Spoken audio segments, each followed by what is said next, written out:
ఆయన చేతిలో ఆ జిగట మన్ను ఒక పాత్రగా మార్చబడతా ఉంది. అది ఎప్పుడైతే సారె మీదకి వెళ్ళినదో, ఈరోజు దేవుని సంఘం ఒక మాట మీతో పంచుకుంటా ఉన్నాను. మనము కుమ్మరి అనగా ఈరోజు మన తండ్రి దగ్గరికి మనం వస్తూ ఉన్నప్పుడు మట్టిగా ఉంటే అది అలాగే రాళ్ళలాగా లేకపోతే బెడ్డలాగా అలాగే ఉండిపోతే దానివల్ల ఏమీ కాదండి. కుమ్మరి వాని చేతులు ఆ మట్టి మట్టిగా కాదు, కానీ ఆ మట్టి ఏమవుతుందంటే త్రొక్కబడ్డది, నలగొట్టబడ్డది, జిగట మన్నుగా మార్చబడినదండి. ఈరోజు మనం అలాగే ఉండిపోతే ఏమీ జరగదు, కానీ మనము జిగటమన్నుగా మారిపోయినప్పుడు, మనము కూడా దేవుని సన్నిధిలో, ప్రార్థనలో, వాక్యములలో, ఉపవాసాల్లో మనం నలగొట్టబడినప్పుడు మనము కూడా ఏమవుతామంటే జిగటమన్నుగా మార్చబడతాం. జిగటమన్నుగా మార్చబడిన తర్వాత ఒక పాత్రను ఎలాగైతే ప్రభు ఆ యొక్క కుమ్మరి తయారు చేస్తా ఉన్నారో, ఈరోజు జిగటమన్నుగా మనం మార్చబడితే మనలను కూడా దేవుడు ఒక మంచి పాత్రగా ఆయన తయారు చేస్తాడు.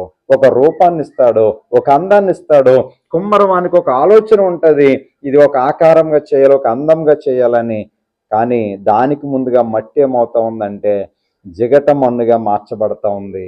ఈరోజు మనము కూడా దేవుని చేతిలో జిగటమన్నుగా మార్చబడితే మనములను కూడా ఒక మంచి పాత్రగా దేవుడు ఆశీర్వదిస్తాడు. మన పాత్రకు ఒక అందాన్ని ఇస్తాడు, ఒక విలువనిస్తాడు, ఒక రూపాన్ని ఇస్తాడు. ఆ మట్టికి విలువ లేదు, కానీ అది జిగటమన్నుగా మార్చబడిన తర్వాత ఒక పాత్రగా మార్చబడ్డదండి. ఒక విషయం మనం గమనించాలి, ఆ జిగటమన్ను ఆ యొక్క కుమ్మరవాడి చేతిలో నుండి జారిపోయినా సరే ఆయన విడిచిపెట్టలేదట. ఆ మరలా తీసుకుని తనకు యుక్తమైనట్టుగా ఒక మంచి పాత్రను ఆయన తయారు చేస్తారు.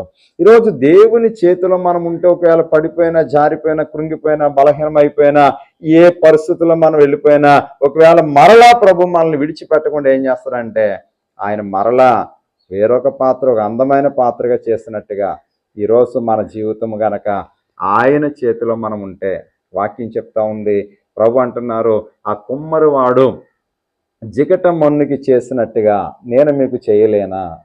కుమ్మరి చేతిలో ఆ మన్ను ఉన్నట్టుగా మీరందరూ నా చేతిలో ఉన్నారు. ఈరోజు మనం ఆయన చేతిలో ఉంటే, ఆ కుమ్మరి వాడి చేతిలో మట్టి ఉంది కాబట్టి ఒక పాత్రగా మార్చబడతా ఉంది.